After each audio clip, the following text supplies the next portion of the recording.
Estamos de volta! Vamos falar um pouquinho sobre educação disruptiva. Senhoras e senhores, nossa querida educadora, ela é diretora da Escola Sempre, proprietária também, fica no Lago Norte, região nobre aqui de Brasília, está à frente também do Sempre Disruptiva. Seja muito bem-vinda, Patrícia Casa Santa. Oi, Léo, tudo bom? Oi de novo. Oi de novo, Paty. Tudo bem? Tudo na mais perfeita desordem, do jeito que tem que ser, né? Maravilha. Essa semana, pelo que tudo indica, tu estarás em São Paulo, né? Ao que tudo indica, sim. Amanhã estarei já chegando essa hora. Não, essa hora deve estar embarcando para ir para São Paulo. Participar da Beth. A Larissa já foi hoje. A Lari tá lá. Tá, que a Já tá chegando, Larissa, que é minha irmã sócia. e sócia da Patrícia. Isso. Obrigado, Y.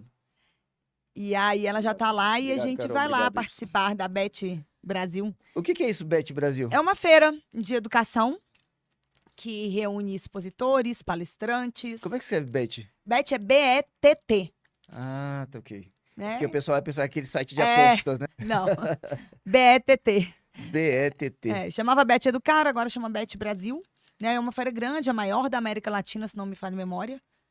E aí é uma feira que é isso, né? São várias pessoas, você tem pessoas expondo produtos, expondo seus pontos de vista, né? Então tem palestras em formato de palestra, tem formato de workshop, tem formato de aquário, né? Tá. Então é bem bacana. Tem fórum de gestores, vai ter uma parte só para a parte de inovação, né? Então é bem legal. Eu imagino que algumas grandes redes também estejam ali expondo Sim, para tão franqueadores e expondo, tudo mais.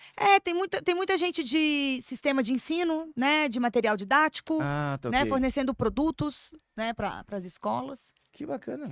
Eu confesso que na última que a gente foi, 2019, eu acho, eu e a Larissa, a gente saiu de lá desapontada. Porque, assim, na época a gente foi muito com os olhos da Escola Sempre, né? Então a gente foi com os olhos de uma educação infantil super inovadora. E aí você não tem nada para educação infantil. E quando tem, é muito tradicional.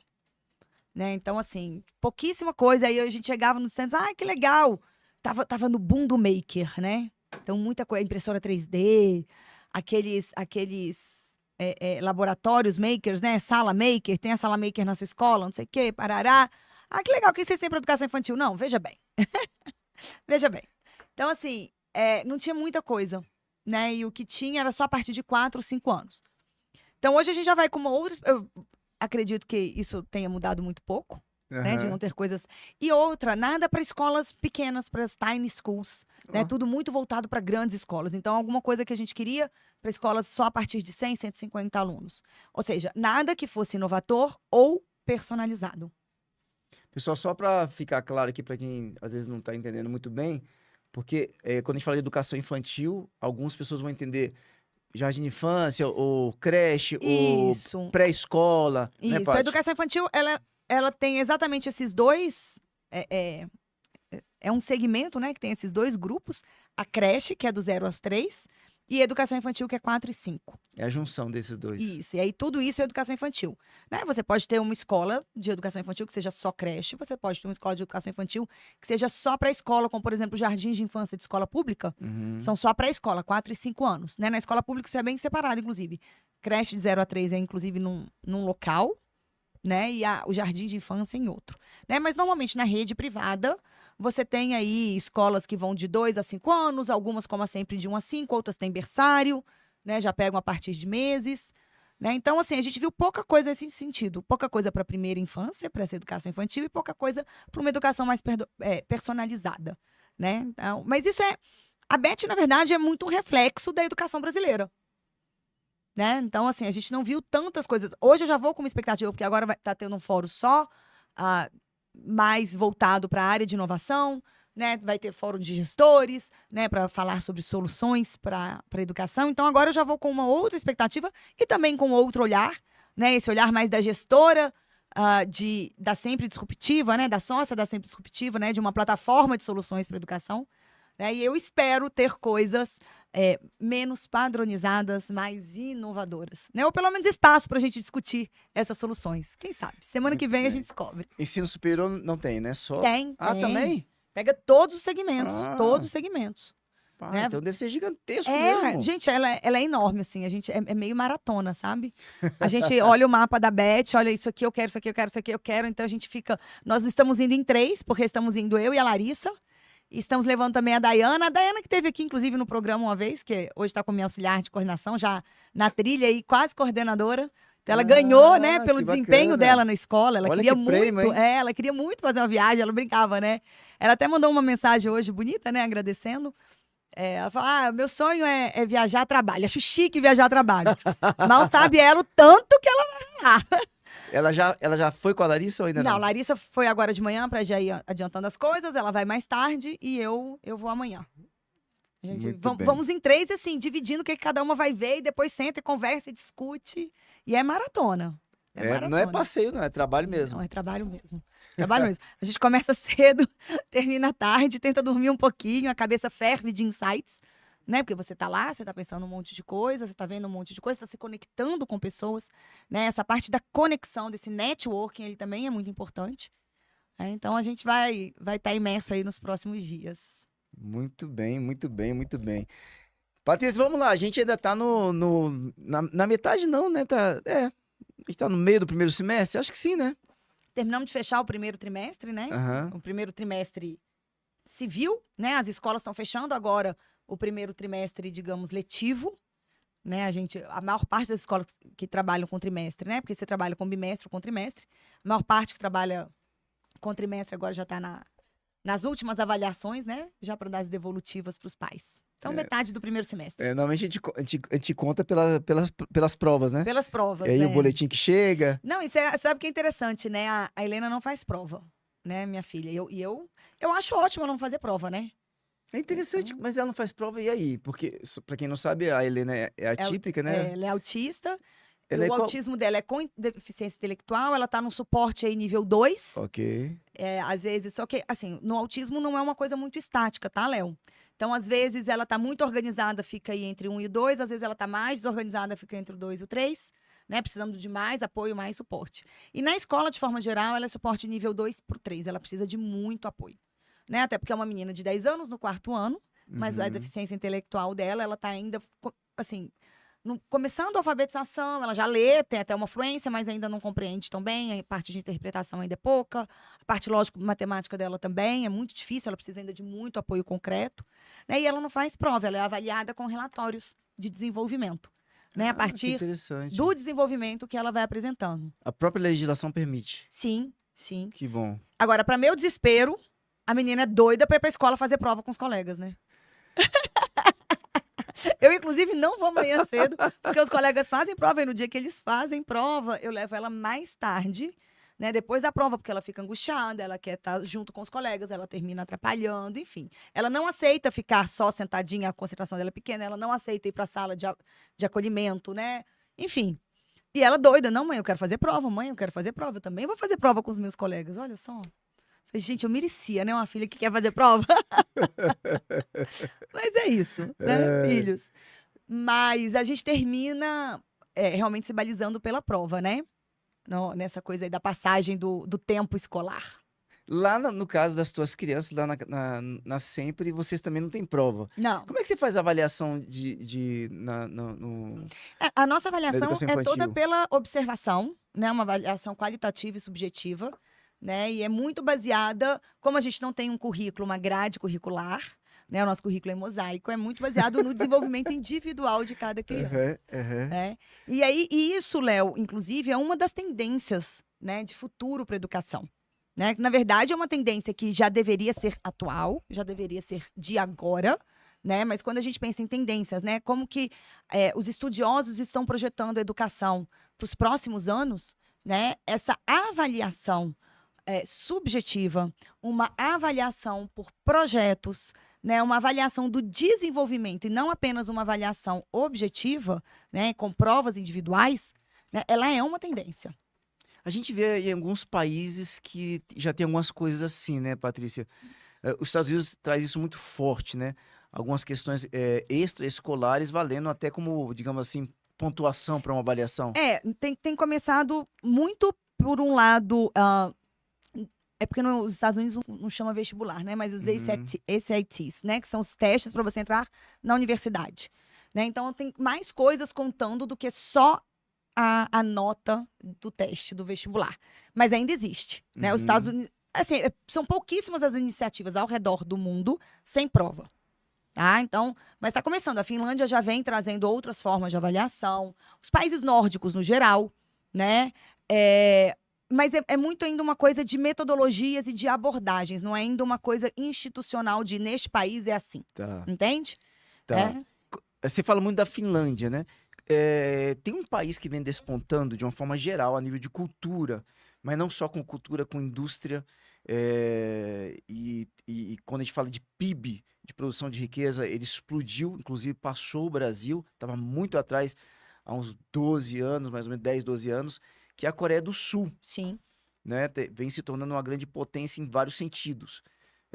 Quem nunca ouviu falar da Samsung, por exemplo, de um Hyundai, de um Kia e K-pop. É K-pop, né, Y? Hã? O K-pop.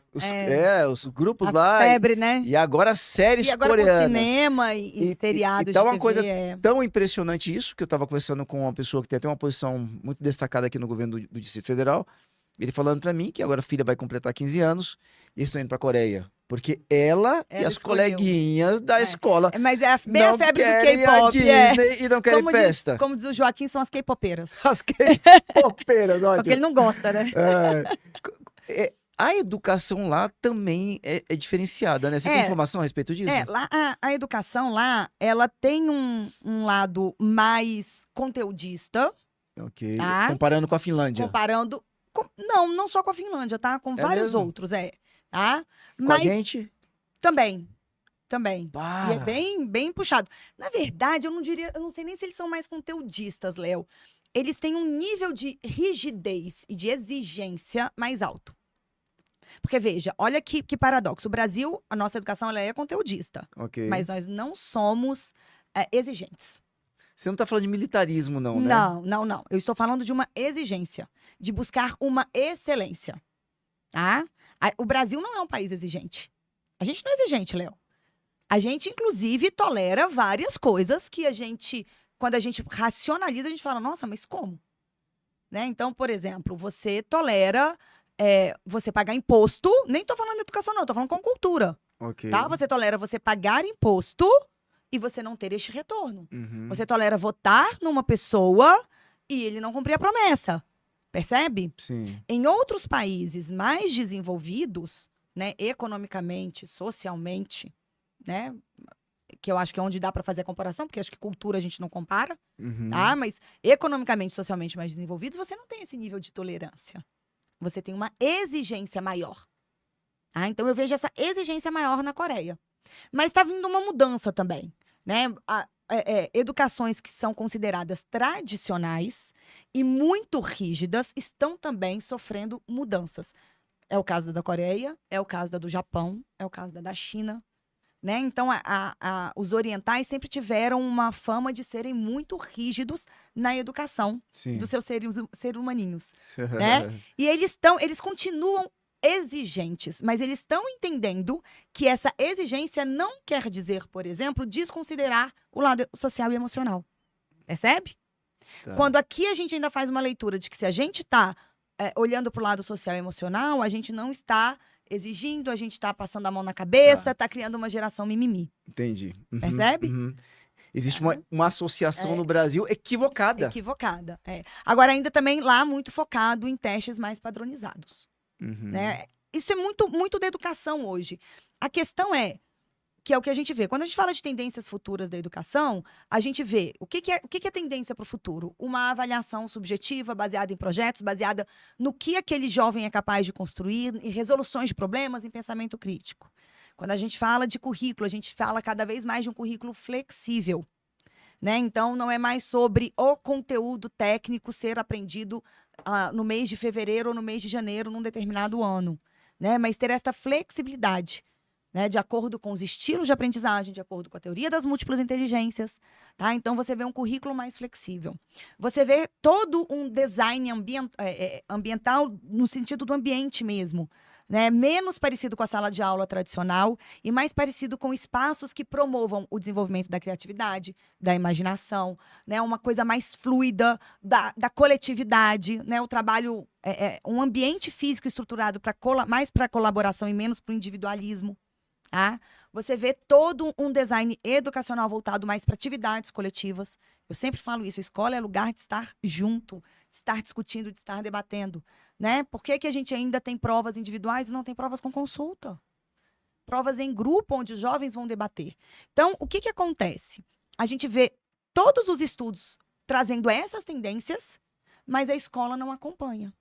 E a escola não acompanha porque a gente não está se preparando para isso. A gente não está se preparando para essas tendências. Né? Só que, outro dia eu falei uma frase que o pessoal lá da escola gostou muito, né? O futuro, quando ele chegar, ele já vai ter sido do passado. Então, o que a gente pode fazer? Né? A gente pode se preparar. Claro, o futuro, quando chegar, ele vai ter sido passado. Ele vai estar sempre um pouco na nossa frente. Né? E quando ele chegar, né? No caso, a educação vai ter sido passado, mas a gente espera o quê? Por que a gente se prepara? Para que ele seja pelo menos presente. Então, essas tendências todas, Léo, elas não são para um futuro daqui a 20 anos. Elas já estão vindo sendo faladas há um tempo e elas não acontecem porque ninguém se prepara para elas. Quem não se prepara para elas? Gestores não se preparam. Líderes educacionais, no geral, tanto dentro das escolas quanto fora das escolas, não estão se preparando para elas. Professores não se preparam para elas. Famílias não se preparam para elas. E, claro, né, as pessoas que fazem a legislação brasileira, né, e que coordenam a nível governamental a educação, também não se preparam para essas tendências. A gente pode falar de uma coisa um pouco mais sensível? Sim. Então, no Brasil, imagino que talvez fora do Brasil também, eu não sei, eu já morei fora, mas na época eu não estava tão ligado assim à questão da educação, que nem hoje a gente está aqui com muita gente da educação, e você está com a gente aqui toda semana, Paty. Mas no Brasil, a educação, cada vez mais, ou sempre foi assim, não sei, traz um viés político, ou ideológico, vamos dizer assim, né? Então, talvez a grande revolução da educação no Brasil seja essa discussão sobre a reforma do ensino médio. Que eu morei em 1988, meu Deus do céu, em Portugal, e já tinha esse formato que está se propondo no Brasil. Lá já era assim, né, em Portugal, quando eu estudei lá. Você ia para o nível médio, você já escolhia se você queria humanas ou exatas. Só que lá é muito menos conteúdo. Só para as pessoas terem noção, eu entrava na escola 8h30 da manhã. Que não é esse horário, desculpa, covarde aqui do Brasil. 7h30 da manhã, meu né? Deus, Os nossos 7h30, jovens. 7h15, socorro, né? Como é que você vê isso, essa questão da educação?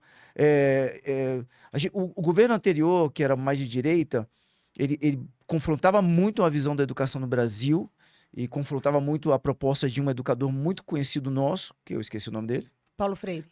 Querido Paulo Freire, que inclusive é muito respeitado até fora do Brasil. Sim. Mais fora do Brasil até do que no Brasil, se bobear. Olha aí.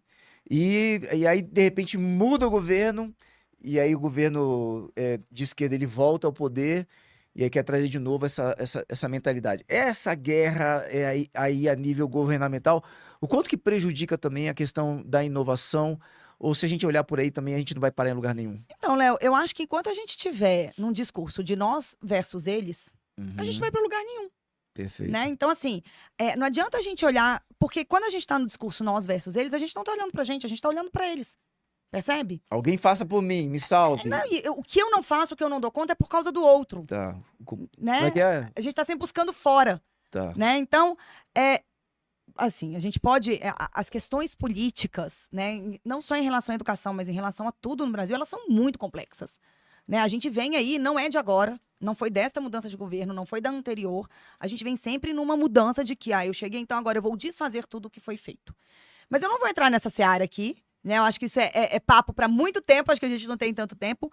Mas o que eu acho que precisa de ficar claro educação, ela é política, tá? O ser humano, o homem é político, né? O que não quer dizer ideologia partidária, são coisas diferentes, tá? Mas a educação, ela é sim uma forma muito grande de se manter um status quo. Ela é a principal forma de manter os interesses de uma determinada classe. Por isso ela é política. E ela pode ser também ferramenta de mudança, de transformação. E aí a questão é a quem que interessa transformar, a quem que interessa mudar. Né? E aí é onde eu falo, a gente precisa entender a educação como algo concreto. Algo que é feito todos os dias por todos nós. Porque se a gente colocar ela só na esfera abstrata de que ela é uma questão de governo, a gente vai estar sempre nisso.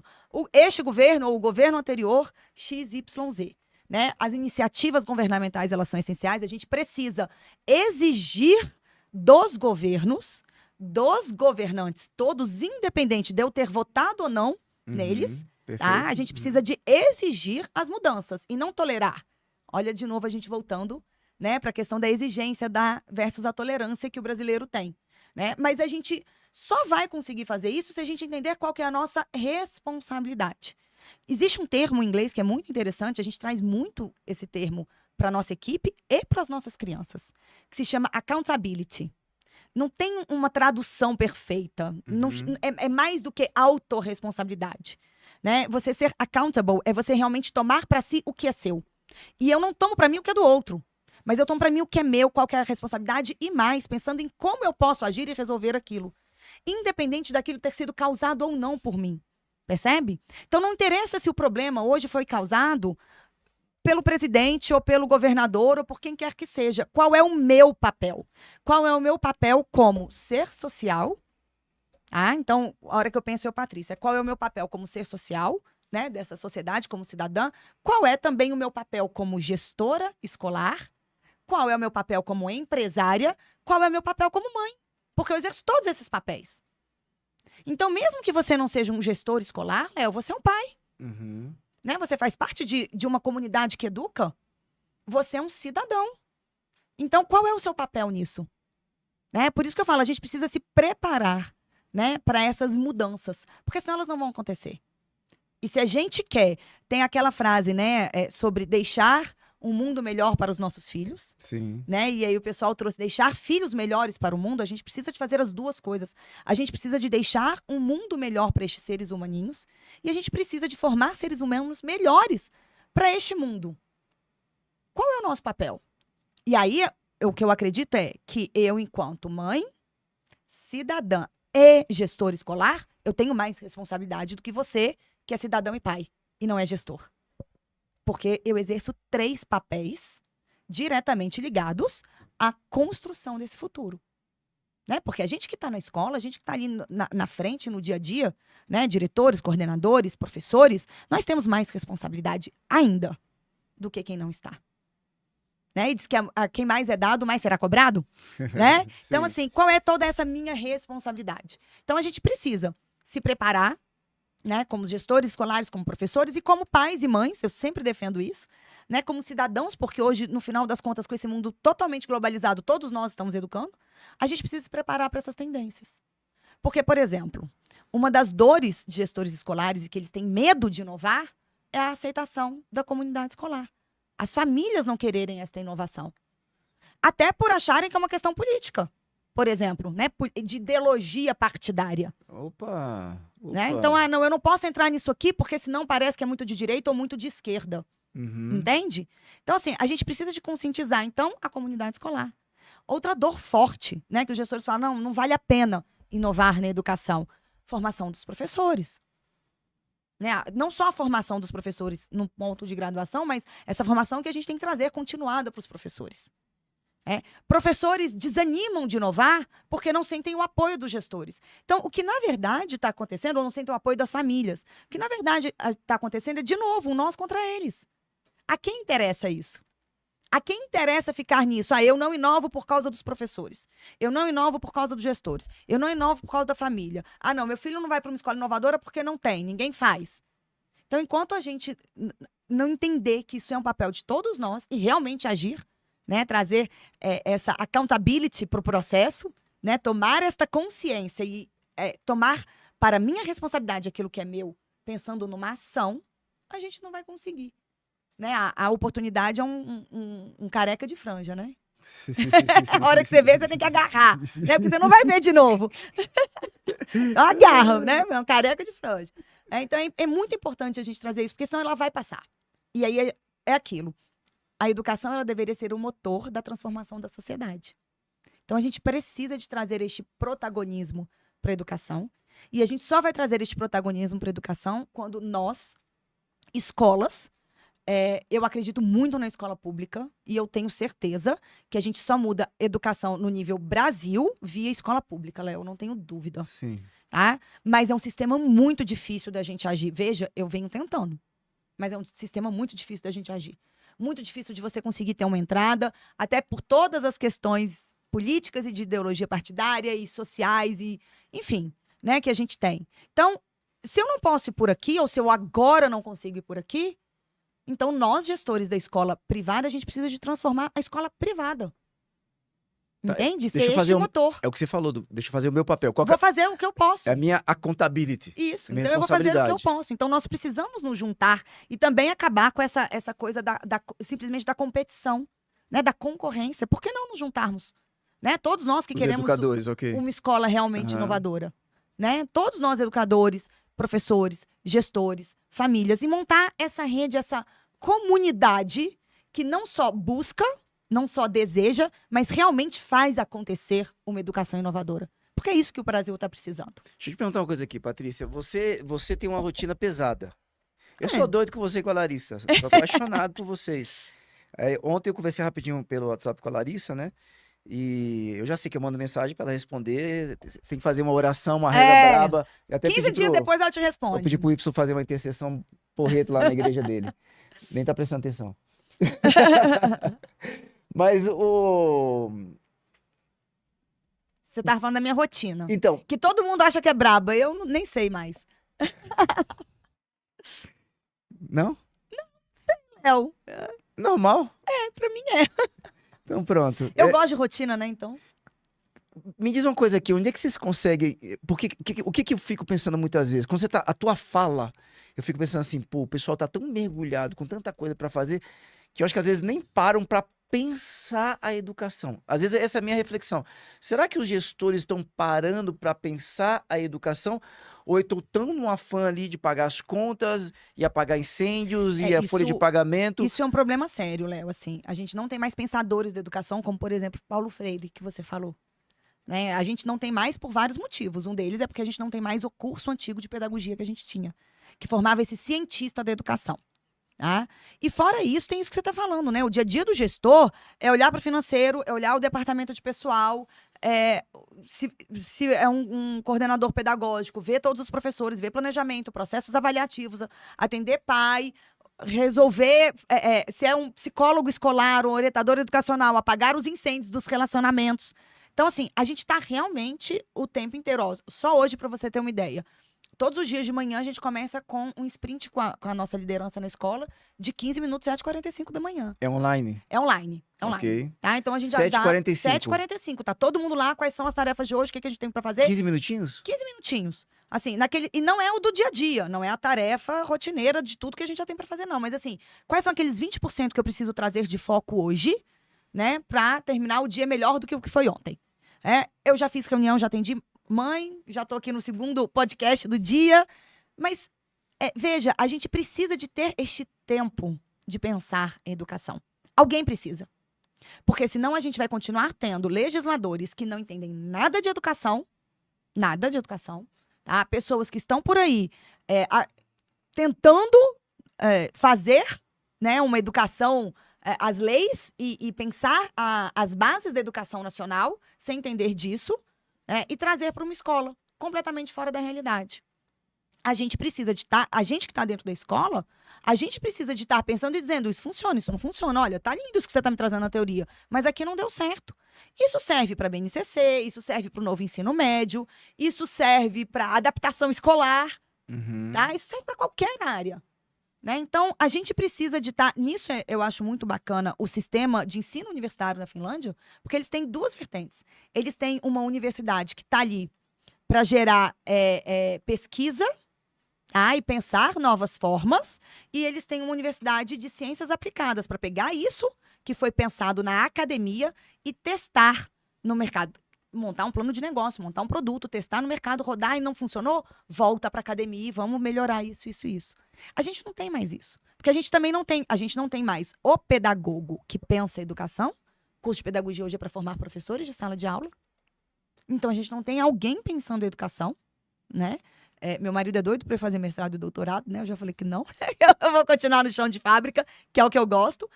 Porque a gente também precisa dessa pessoa do chão de fábrica, estudando também, né? Eu estudo muito, eu aprendo muito, né? Cada feira dessa que a gente vai, cada viagem, cada intercâmbio, cada livro, cada trilha, né? Que a gente percorre, né? E a gente testa para ver o que funciona. Então, é isso que a gente faz hoje. A gente vai olhando, a gente vai vendo quais são as tendências de futuro, vamos testar aqui na Escola Sempre, vamos ver se funciona, vamos colocar ou não na nossa metodologia. E a nossa proposta é juntar esses caminhos todos e todas essas pessoas que estão fazendo isso para que a gente possa ter essa força e ser realmente o motor de transformação da sociedade. Eita nós, eita nós, eita nós. Que a Brasiliense vai lá para São Paulo. Se tudo é certo, né? Mas senão eu sou muito adaptável e a minha velocidade de adaptação é muito alta. Inclusive tem que ir lá para a escola sempre, se você está com dificuldade de adaptação, para você poder aprender isso, que é fundamental nos dias atuais. Fundamental. O que dizer daqui a 1 ano, não é daqui a 5 não. Do jeito que as coisas estão acontecendo, né, Paty? Patrícia, vamos deixar os contatos aqui? Vamos, com certeza. Para você que é de Brasília, venha nos conhecer, a gente fica no Lago Norte, né? O nosso site é escolasempre.com.br e o Instagram da escola é @escolasempre. Se você não é de Brasília ou é de Brasília, enfim, quer se conectar, né? É um gestor educacional, coordenador, diretor, mantenedor, um professor, é um líder educacional, né? Segue o @sempre-disruptiva. Lá eu falo muito sobre isso. Ontem até, acho que ainda vai ficar nos stories até o final do dia. Eu falei de como eu quase desisti, tá? Da educação e de inovar na educação. Então lá eu falo muito sobre isso. E se você quiser se conectar comigo nas minhas redes pessoais, @Patrícia Casasanta. Sabe que o chinelo tá aqui na mão, se falar de novo essas palavras. Nossa senhora, você deu uma de Dona Inês agora, minha mãe falava assim. Porque lá em casa a pedagogia era Pinochet. Na escola era Piaget, mas dentro de casa... Pinochet, né? Pra quem não se lembra, Pinochet, o ditador! Ditador. Lá de... Peru, Chile. não, do Chile. Belíssimo Chile. Pessoal, vamos nos despedir aqui da Patrícia Casasanta. A gente